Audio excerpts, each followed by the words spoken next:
all of those who read something. And so we're at the end, and so I just want to quickly bring Joseph up, our organizer, to speak to the Protect Act, because we want to make sure that everybody knows what it is we're trying to push.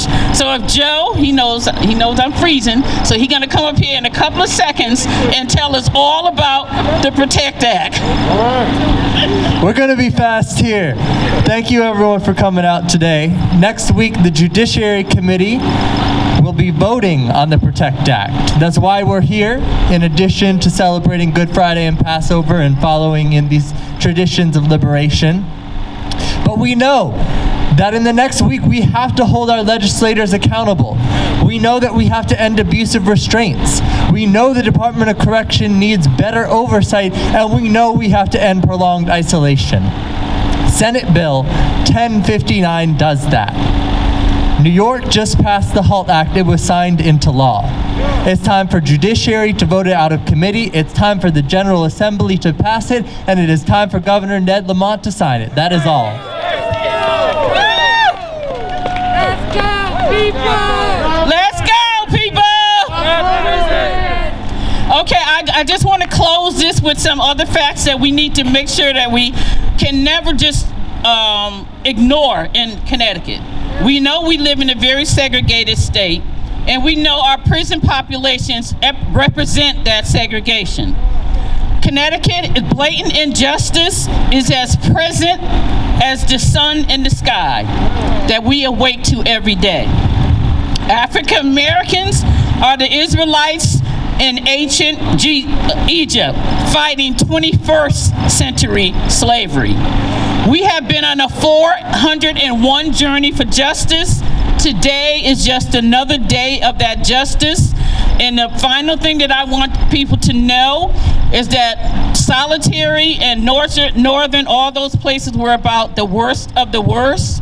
So I'd like an explanation from our state why people like Joshua Kamajeski and Stephen Hayes, who took a family in Cheshire, raped the children, the girls, and the mom, tied them up to a bed, and set them on fire.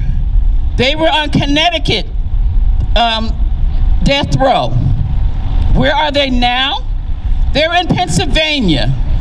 One of them is actually on medium security.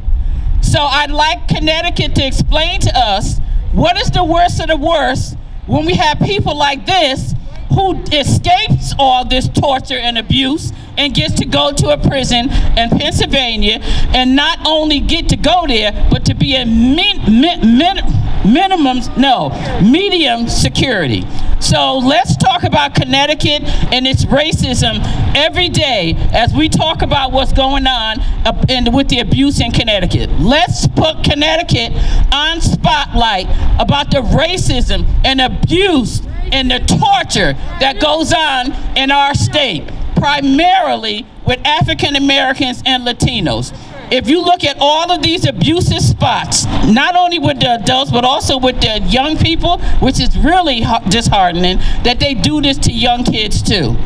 And most of those people in all of those punitive spaces are African American and Latino. Connecticut, you have a lot to answer to, and solitary confinement is not the only thing. I want to thank you all for showing up today, and I hope you will continue in this fight with us, because it's going to be an uphill battle. Because one thing that I've seen from the decades of working up here to pass policy in Connecticut is anything that benefits black and brown people, we have to fight for decades to see that change come.